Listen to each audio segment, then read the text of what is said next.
네, 이번에는요, 무역 결제에 관련된 건 부분입니다. 자, 무역 결제에 관련돼서 어떤 문제들이 자주 출제되고 있는지 말씀드릴게요. 자, UCP 600 그리고 ISBP에서 규정하고 있는 이제 선적 서류 그 수리 요건 등이 있습니다. 너무 중요하죠, 이 부분. 뭐 너무 단골 문제라 정말 아무리 강조해도 지나치지 않는다라고 저는 생각을 합니다. 네. 물론 이제 무역 영어 말고도 국제무역사 이런 거, 이런 거에서도 문제가 많이 나오고 있죠. 네. 자, 그리고 이제 무역대금 결제 방식의 종류와 개념 등이 나오고 있습니다. 이런 것들도 이제 문제 많이 나온다. 특히 뭐 추심이나 혹은 팩터링, 포페이팅 이런 것들이 있죠. 그런 거에 대해서 잘 공부를 하셔야 되겠고요. 그 다음에 이제 신용장 종류와 특징. 네. 자, 그리고 신용장 개념이 무엇인지 기본적인 내용을 알고 계셔야 되고요. 특히 이제 당사자들에 관련돼서 그 쓰고 있는 영어식 표현이 있죠. 네, 그런 것도 확실히 알고 계셔야 된다. 또한 걔네 기능이 무엇인지, 그죠? 그리고 그 당사자들은 누가 있는지, 그리고 그들의 의무는 무엇인지 이런 것들도 알고 계셔야 되겠습니다. 네, 그리고 이제 신용장 종류에 따라서 종류에 따른 내용, 그리고 이제 조건 변경이나 이제 양도에 대한 내용, 그런 것들까지도 공부를 하셔야 되겠습니다. 자, 그럼 이제 예를 들어서 좀 문제 좀 보도록 할게요. 자, 국제표준은행관습, 즉 ISBP라고 얘기를 하죠. ISBP에서 신용장 서류 심사 일반 원칙에 관한 설명으로 틀린 것, 아주 전형적으로 잘 나오는 문제죠. 그죠? ISBP 혹은 이제 UCP 혹은 ISBP UCP에서 규정하고 있는 일반 원칙에 관한 내용으로 맞는 것 혹은 틀린 것 이런 거 너무 잘 나옵니다. 그죠? 자, 그러면 이거 보기 1번 먼저 보도록 할게요.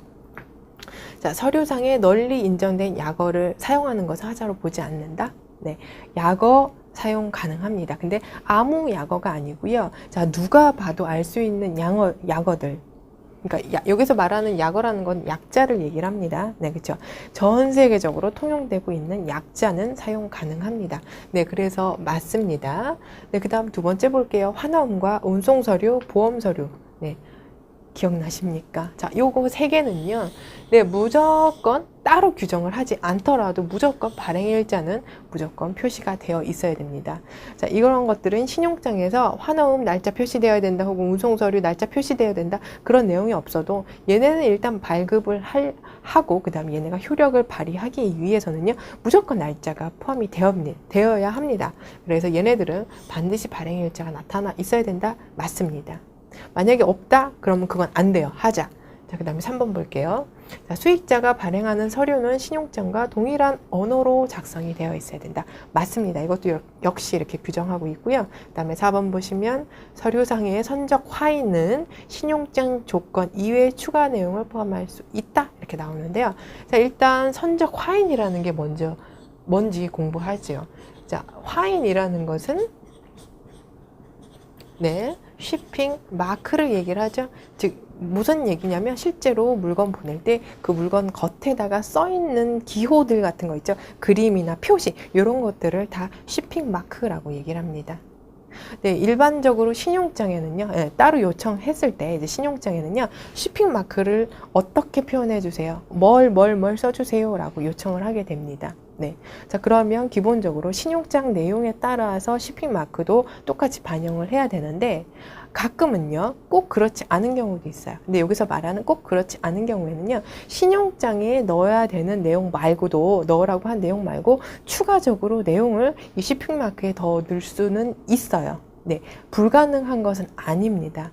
단, 그 추가될 수 있는 내용은 신용장에서 다루고 있는 내용과 그러니까 위배되지 않아야 됩니다. 서로 상충되지만 않으면 네, 그 추가 내용도 기재를 할 수가 있습니다. 자, 그럼 4번 다시 보도록 할게요. 자, 선적 화인은 신용장 조건 이외의 추가 내용을 포함할 수 없다라고 있지만 추가 내용을 포함할 수는 있다라고 바꾸는 것이 적절합니다. 단, 이 포함 내용은 신용장과 서로 상충, 즉 모순되면 안 된다라는 그런 그 기본적인 내용을 담고 있어야 된다는 거죠. 네, 절대 모순되면 안 된다. 네, 그 다음 이제 두 번째 뭐죠? 네, UCP 600 기준에서 단순히 인보이스라고 만약에 얘기를 했을 경우에는 수리가 안 되는 인보이스가 있습니다. 네, 저희가 수업 시간에 되게 많이 강조하는 내용 중에 하나죠. 자, 은행에서 수리가 안 되는 인보이스 대표적으로 네, 프로비저널 인보이스라는 것이 있고요. 네, 그 다음에 프로포마, 네, 인보이스라는 것이 있죠. 네. 자, 이런 것들을 이제 은행에서 네, 수리해주지 않는다라는 것이죠. 이건 절대 안 된다. 시험에 많이 나오고 있죠. 이거는 이제 그 영어 과목에서도 많이 역시 출제가 되고 있습니다. 자, 이것만 알고 계시면 쉽게 문제 풀 수 있죠. 네, 바로 2번이 수리가 안 된다라는 것입니다. 자, 나머지들은 다 수리가 되는 것입니다. 네. 자, 그 다음에 이제 세 번째 문제 볼게요. forfeiting에 대한 거죠. 자, forfeiting은요, 항상 이제 factoring과 forfeiting을 서로 비교하는 문제로 이렇게 출제가 되고 있습니다. 네, forfeiting 보죠. 자, 1번 보시면 forfeiting은 현금을 미리 받고 그 대가로 매출 채권을 포기하거나 양도하는 것을 의미한다. 역시 맞습니다. 네, 그 다음에 2번 볼게요. forfeiting 거래에서는 forfeiter는 수출자 유통 가능한 매출 채권을 무소구 조건으로 매입한다. 역시 맞습니다. 자, 지금 여러분들 이해 못 하실 거예요. 자, 여러분들은 저랑 이제 이론 시간에 훨씬 더 자세하게 배울 것이고요. 이런 식으로 출제가 되는구나. 그런 개념만 알고 가시면 돼요. 지금 시간에는. 네, 2번 맞습니다. 네, 3번 보시면 forfeiting 거래에 사용될 수 있는 증권은 유통불능의 매출 채권이다. 이렇게 얘기가 나오는데요. 잘 모르시더라도 이상하지 않아요. 왜냐하면 지금 2, 3번 비슷한 얘기를 하고 주제는 비슷한데 내용이 완전 다르죠. 왜냐하면 유통 가능한 매출 채권이라고 얘기를 했어요. 2번에. 근데 3번에서는 유통 불능이라고 얘기를 했어요. 아, 그래서 이 문제는 2번 아니면 3번이 될 가능성이 많다라는 것이죠.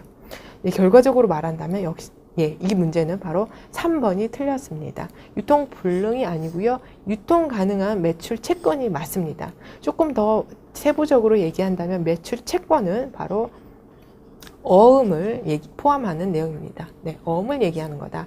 자, 여기서 말한 어음이라는 것은 이제 환어음뿐만이 아니고 약속 어음까지도 네, 다 다루는 내용이다라고 보시면 될 것 같아요. 네, 그래서 forfeiting은 바로 이 유통 불능이 아니고 유통 가능한 매출 채권이 네, 사용될 수 있다라는 것입니다.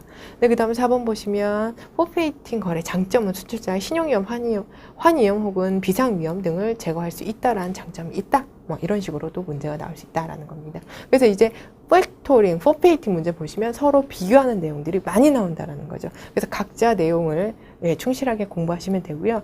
이렇게 처음 듣는 분들은 용어가 되게 어려울 것 같아요. 근데 사실 이거 공부해보면 별거 아니에요. 되게 쉽습니다. 그래서 걱정하실 필요 없을 것 같고요. 주로 이렇게 문제가 나옵니다. 그리고 시험에서 잘 나오는 그 세부적인 내용을 또 굳이 말씀드리자면 이렇게 유통 가능한 혹은 유통 불가능한 혹은 매출 채권, 그 다음에 혹은 어음 이런 용어, 네, 그 다음에 무소구 조건 이런 용어들 네, 많이 나오고 있습니다. 네. 네, 이렇게 해서 이제 무역 결제에 관한 그 핵심 출제 경향에 대해서 제가 말씀드렸습니다.